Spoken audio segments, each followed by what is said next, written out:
Good afternoon, all. CamelbackTrading.org coming to you this Thursday afternoon, July 11th. We're looking at Window Trader's market profile of the ES and NQ. I put these in bigger increments to show you what's going on here. In the bigger picture, not a lot happened. This is healthy, okay?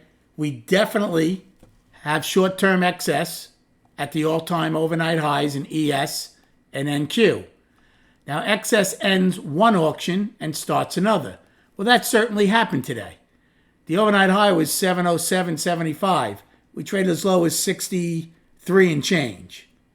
I'm sorry, what did we trade at? 630. So that's 77 handles.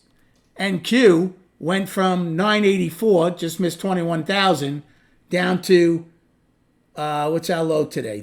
Again, I'm in bigger increments, 377 or whatever. That's over 500 points.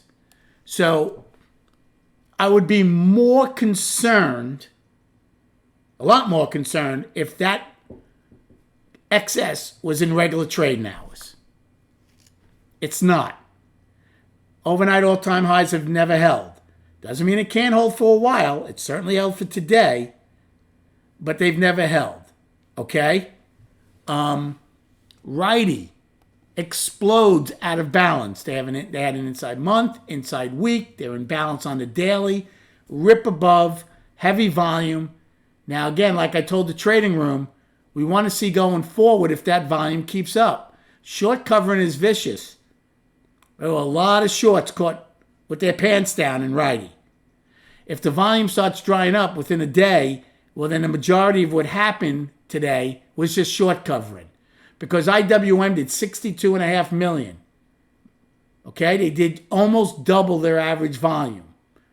So that tells you the volume obviously was very heavy. But again, we don't know if it's just the majority short covering and momentum buyers, or was there some long-term money in? How will we know? Well, if the volume continues heavy, then you could say, okay, there's some long-term money going into this. Because look what happened today. They ripped up an A, B, and C righty and then basically traded sideways all day until they probed again in M. So if this was just a short covering, we're going to see going forward if the volume continues. They do go out a price probe again to the upside, a 9-wide POC, an afternoon pullback in F, a lowest accepted price in B, and a gap that held, a nice size gap. So nice job by righty today. They needed that. ES and NQ come back into balance on the daily, and ES ends with an outside day down. They shot down in B, C, D, and E, and then traded sideways for 9 hours back and forth through yesterday's low, and then in the last minutes closed below it. Now, is that the end of the world? Of course not. Something to keep an eye on, the outside day down. But we'll see what comes of it. NQ is also in balance now. We had trend days down. ES gets a 9-wide POC. Okay? Now, how big is our balance? Well, I would say ES is max 4 days. You could even use a 3-day balance, but max 4. And NQ is bigger. NQ is... Now, today's low in NQ is our balance low. So if we take that out tomorrow, the daily is down. So they are 1, 2, 3, 4, 5-day balance. If they take out today's low tomorrow in NQ, I would call the daily down. If we take out ES's low, we never even took out the 9th's low. So it wouldn't be down yet. And I'm still not sure if I would be 3 or 4 days. So first things first, we'd have to take out the 9th's low, and then we decide if the daily's down or not in ES.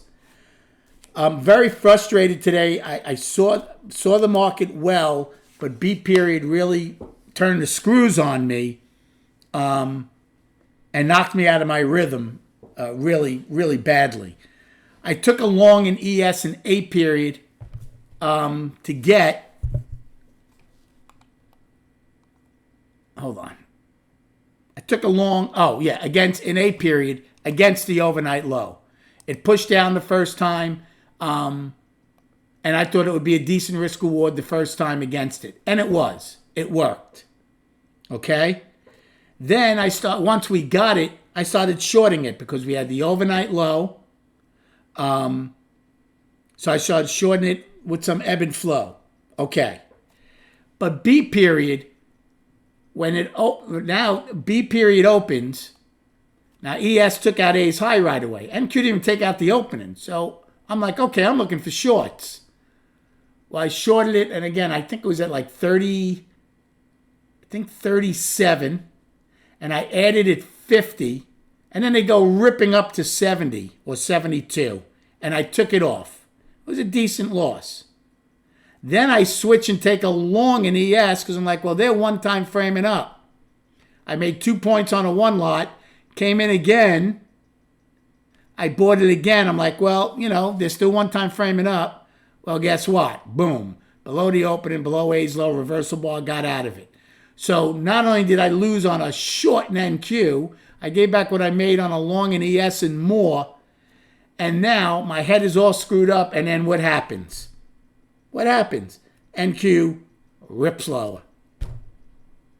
So it really screwed me up. I was furious at look, I don't blame anybody but myself. But the way NQ pushed up and the way ES took out A's high, I'm like, well,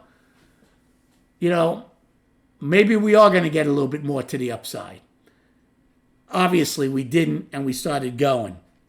Now, I did recover enough to start shorting in C, D, E in NQ.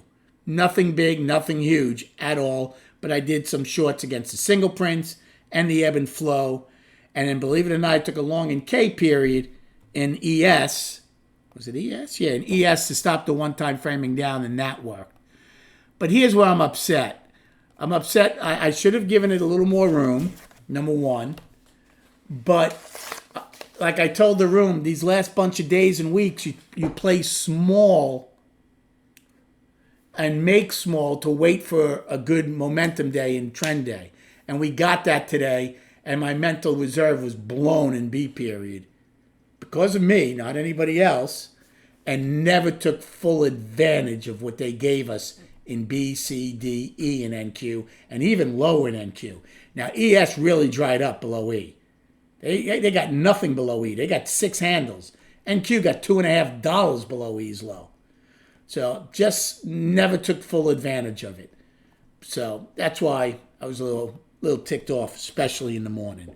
I'm not going to go over the destinations because I'm in bigger increments and I'm not sure if they're correct. Plus, I did a little long on here. So let's go to the charts. So here's, again, tomorrow night I'll recap all 3 of these indices, charts, top to bottom. Obviously, the monthly's still very healthy in both ES and NQ. I'm just going to show you these 2 today. Well, actually, I'll show you all 3 real quick because I think Righty's interested. Now, IWM came out of an inside month to the upside, but they're still in balance. They need to take out March's high to come out of balance on the monthly. Then on the weekly, again, nothing's changed. Yeah, we came in. It's not a pretty candle, but we're one-time framing up for 6 weeks in SPY, and we had an outside week up and up in ES. So still very healthy. Same with NQ. And look at Righty. Explodes out of an inside week to the upside. So a lot of shorts caught with their pants down, right? Swing trade shorts really got hurt. And then on the daily, we're back to balance here in the S&P. Now again, you can call it 3-day balance. What's today? Thursday? Tuesday, Wednesday, Thursday, or incorporate all 4 days, Monday through today. We'll see how tomorrow acts. It's an outside day down though. The good news, look at the volume. We're not going to even do average volume. It's 52 million. The average is horrible. It's 64.5. So again, the volume is, it's not showing any panic by any selling yet. So we're in balance on the daily with an outside day down. NQ is a clear-cut balance, 5 days. Today's the low of it. Yesterday was the high of it. So it's a 5-day balance. If we take out today's low, we'll be down on the daily. Okay? And then look at IWM. Look at the way they exploded. They ended up over 3.6% today. Look at this. Exploded out of this balance on very heavy volume. I hope you had a good day trading. Thank you so much for liking and subscribing to this channel.